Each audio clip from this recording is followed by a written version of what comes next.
Jokowi mengaku KKN di Desa Ketoyan, kader PSI unggah foto dokumentasinya tertulis Desa Gosono.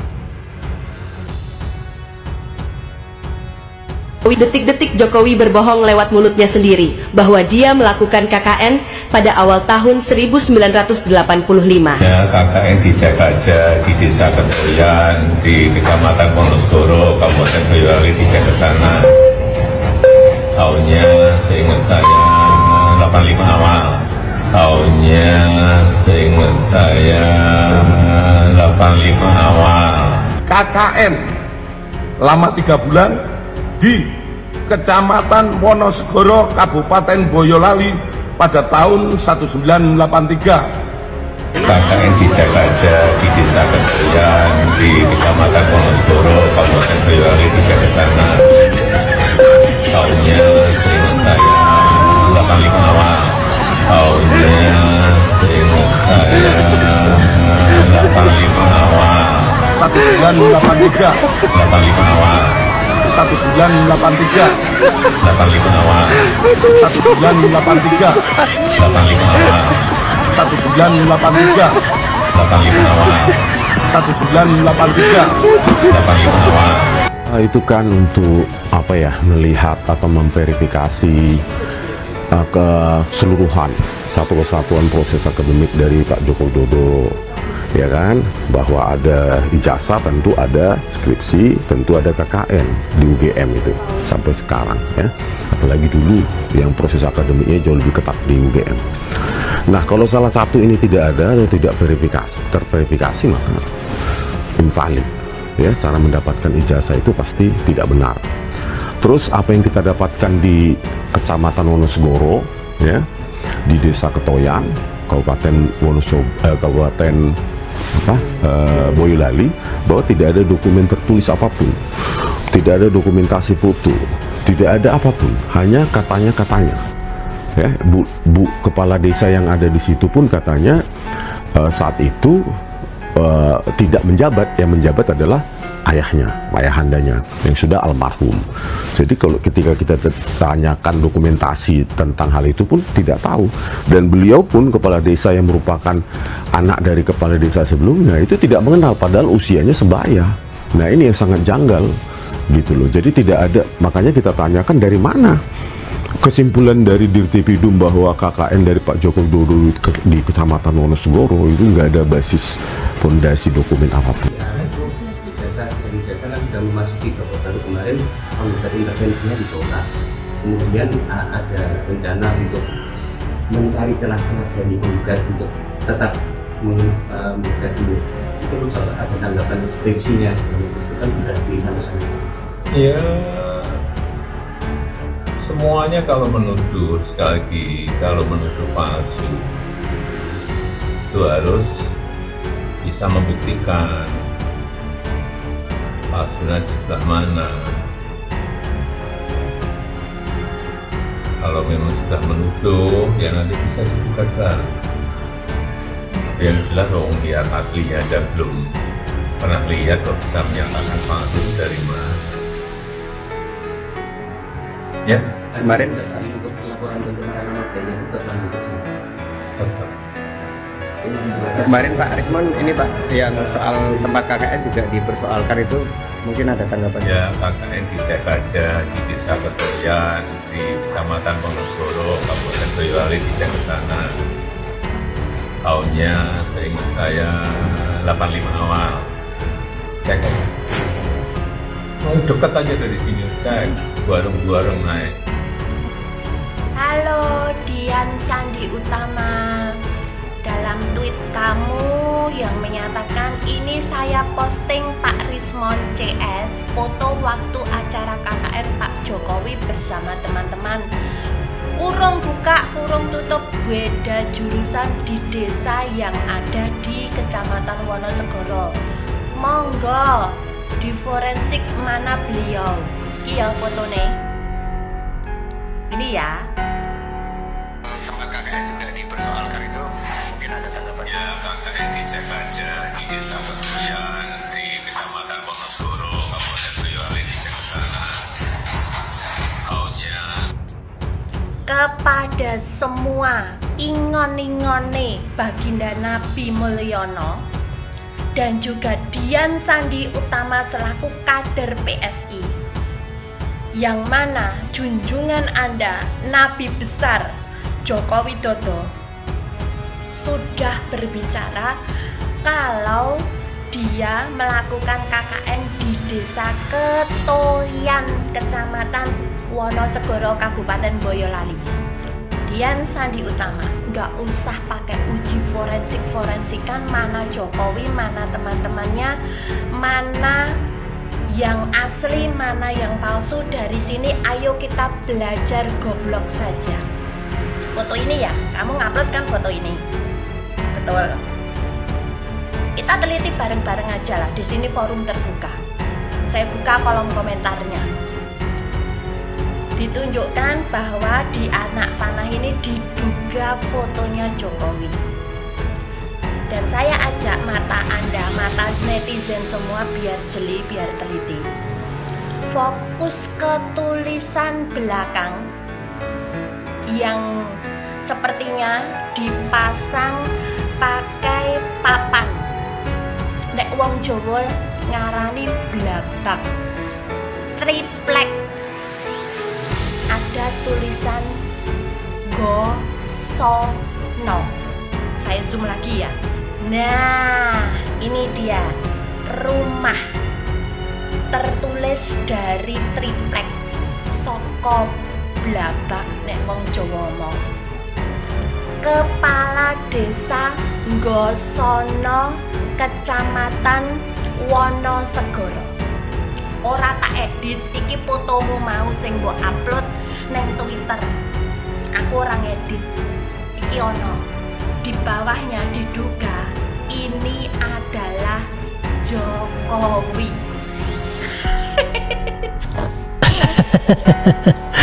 Ya, saudara sekalian, kita tidak tahu ya ini human error atau nggak kompak, atau memang informasinya sebenarnya tidak ada, diada-adakan, tidak ada Pak Jokowi KKN atau bagaimana, atau yang KKN itu Joko Widodo yang lain, bukan Jokowi yang presiden ini. Wallahu a'lam bishawab ya, itu yang bisa saya katakan dan sampaikan sobat era sekalian. Sekali lagi ya, kita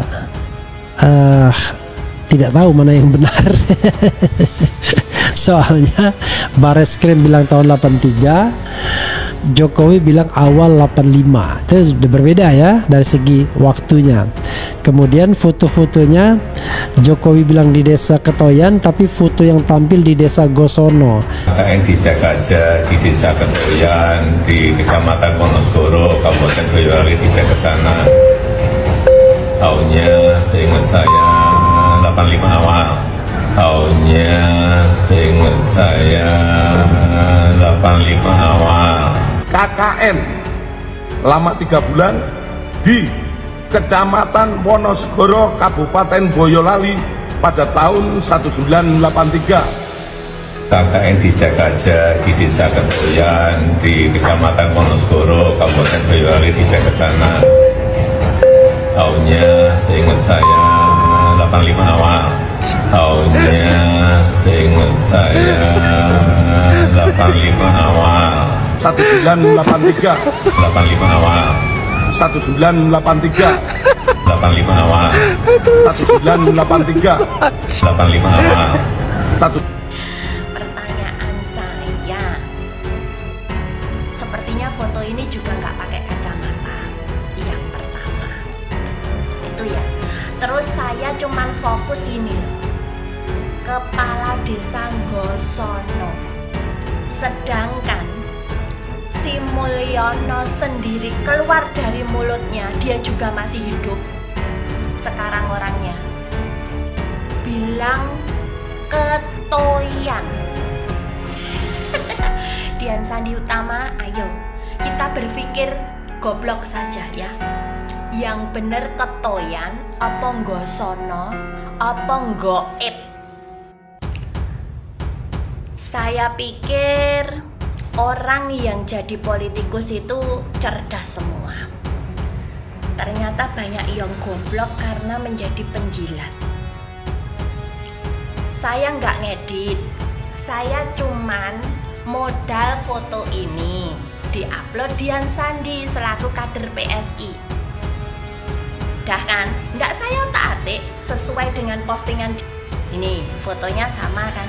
Nah, terus tadi Jokowi bilang KKN-nya tahun 1985, sedangkan Bareskrim sudah lebih dulu membikin klarifikasi, membikin statement, membikin berita acara bahwasanya Joko Widodo melakukan KKN pada tahun 1983. Jokowi bilang saat ditanya wartawan, dia bilang KKN di Desa Ketoyan pada tahun 1985, lebih tepatnya awal tahun 1985. Kalian para netizen nggak usah pusing wong sing ngomong ki ya wong cangkem mencela-mencele. Nek wong omong mencela-mencele ngene iki ning desaku kuwi wis diasap boto. Nek ora wis didoni cangkeme. Ya, wis ngono wae. Kan keaslian suatu ijazah kan yang ditanya adalah penerbitnya. Sama aja kayak kita mempertanyakan keaslian sertifikat tanah. Kita tinggal konfirmasi ke penerbit, yaitu BPN contohnya. Ketika BPN sudah mengkonfirmasi betul ini adalah betul, sertifikatnya tidak palsu, sudah tercatat, semua proses pada saat pendaftarannya hingga penerbitannya semua ada di arsip. Apa mungkin kita masih mencoba mempertanyakan itu? Tapi kan ternyata mungkin. Buktinya kan ada orang yang masih mempertanyakan, dan kami hormati karena itu kan hak setiap warga negara individu untuk memiliki suatu kekhawatiran atau suatu komplain dan sebagainya. Oleh karena itu kami biarkan ketika ada laporan kepada Pak Jokowi di Bareskrim. Namun ya harapan kami ketika seseorang melaporkan suatu perkara atau dugaan tindak pidana kepada Bareskrim Polri, maka ya tentu harus menghormati hasil dari Polri tersebut. Jangan sampai melapor ke sana meminta seluruh masyarakat fokus mendesak Polri untuk segera melakukan penyelidikan. Ketika penyelidikan dilakukan dan ada hasilnya, yaitu bahwa tidak ditemukan tindak pidana dan penyelidikan dihentikan, tidak terima. Kelihatannya pihak Jokowi makin panik sehingga mulai mengancam kembali. Seolah-olah kalau ijazah itu dipertontonkan akan ada chaos. Dari mana keterangan psikologi harus dinyatakan bahwa rakyat kita itu kegilaan ijazah Jokowi. Yang ingin diketahui publik adalah kejujuran Jokowi, bukan ijazahnya tuh. Jadi kalau Jokowi berulang kali tidak jujur, maka orang menganggap bahwa bahkan terhadap ijazahnya dia tidak jujur. Kita mesti baca itu, ada preteks, sebenarnya preteks psikologi pada publik. Preteks artinya pandangan awal bahwa Jokowi tukang bohong. Karena itu orang nggak percaya, maka minta dibuktikan. Karena itu dasar ini kan bukan soal pidana di mana saya atau publik mendalilkan maka dia mesti membuktikan. Yaitu dalam urusan hukum antar individu. Ini bukan antar individu. Jokowi itu tidak dituntut untuk memperlihatkan ijazahnya sebagai individu yang bernama Joko Widodo, bukan. Tetapi sebagai kepala negara yang harus mengikuti prosedur administrasi negara. Jadi sekali lagi, filosofi ini nggak dipahami oleh lawyer-lawyer Jokowi. Warga negara bertanya, Anda punya ijazah apa tidak tuh? Itu dasarnya. Kenapa mesti bertanya begitu? Kan nggak sopan bertanya begitu. Percaya aja lah, gue juga punya ijazah. Oh iya, percaya, tetapi reputasi Jokowi adalah pembohong. Kan itu dasarnya kan.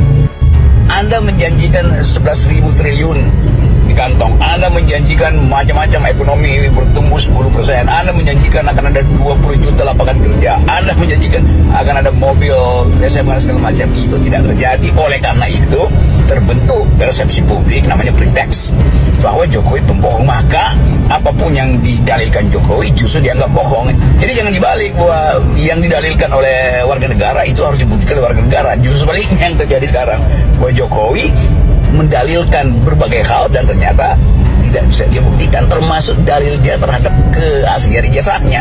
Begitu cara melihat problem ijazah Jokowi. Jadi jangan dibalik-balik seolah Indonesia ini akan chaos kalau Jokowi tunjukin ijazah. Apa di mana reasoningnya itu kan argumen tolol, argumen bodoh, argumen nggak masuk akal alias dungu, itu maksudnya itu. Pak Ugro, masyarakat ada yang percaya dan tidak percaya. Dalam kasus ini pendapat Anda seperti apa? Kalau melihat cara kerja institusi yang pernah Anda pimpin ini? Iya, saya sejak awal juga mengikuti masalah ijazah yang diduga palsu tadi Pak Jokowi. Jadi sebetulnya kalau Pak Jokowi tidak dari awal tidak mendaftar wali kota Solo, gubernur Jakarta atau presiden, mungkin tidak ada masalah. Jadi fokus pasalnya saja di sini adalah pasal 263 ayat 2 menggunakan. Kalau tidak digunakan ya disimpan di rumah nggak ada masalah, gitu loh. Jadi karena digunakan di Solo seharusnya tidak perlu kita menyita duluan ijazahnya Pak Jokowi yang dipegang Pak Jokowi, nggak usah. Kan itu sudah digunakan di KPU Solo, Jakarta dan RI. Disita dari situ. Ijazah yang sama digunakan untuk kontestasi di kota, provinsi dan negara ya. Oke. Nah, setelah sudah cukup ya. Menurut saya sudah cukup. Karena di situ nanti langsung diterbitkan SPDP. Jadi kalau penyelidikan tuh harus kegiatan penyelidik atas perintah penyidik. Berarti harus ada surat perintah. Nah, penyidik untuk memerintahkan penyelidik harus ada SPDP, surat perintah dimulai penyidikan. Surat perintah dimulai penyidikan harus terbit karena ada laporan polisi. Laporan polisi bisa model A, model B di sini.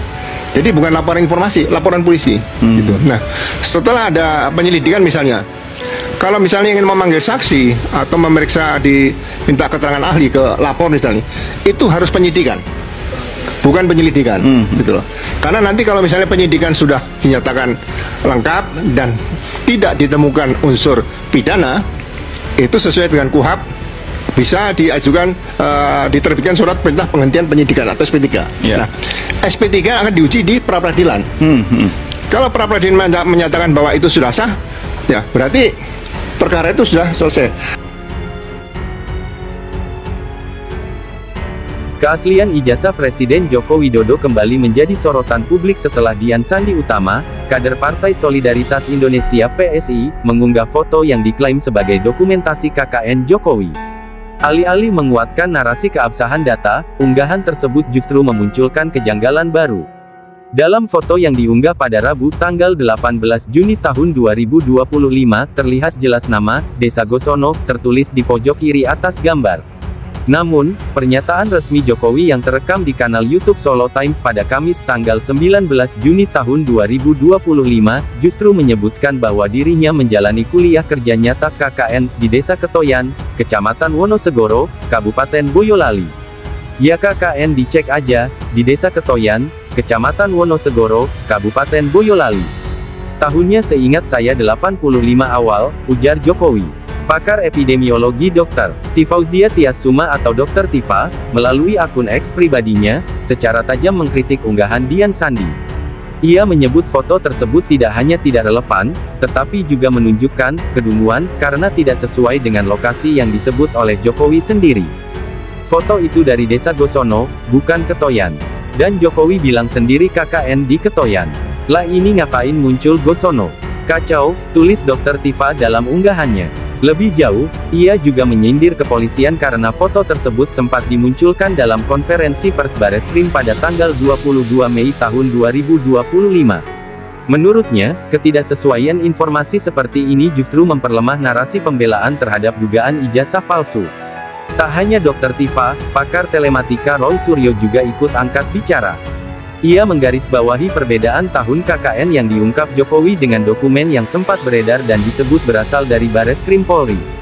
Jokowi menyebut tahun 1985 awal, tapi dokumen yang beredar menyatakan 1983. Mana yang benar? Ini kontradiksi yang harus dijelaskan, kata Roy Suryo. Isu keaslian ijazah Presiden Jokowi sendiri sudah lama bergulir. Namun, setiap upaya klarifikasi justru kerap memunculkan pertanyaan-pertanyaan baru, termasuk soal lokasi KKN, tahun pelaksanaan, dan bukti dokumenter. Sementara itu, publik di media sosial terus mengikuti perkembangan isu ini dengan penuh perhatian, sebagian menyuarakan dukungan, namun tak sedikit pula yang menuntut investigasi lebih mendalam atas kejanggalan-kejanggalan tersebut.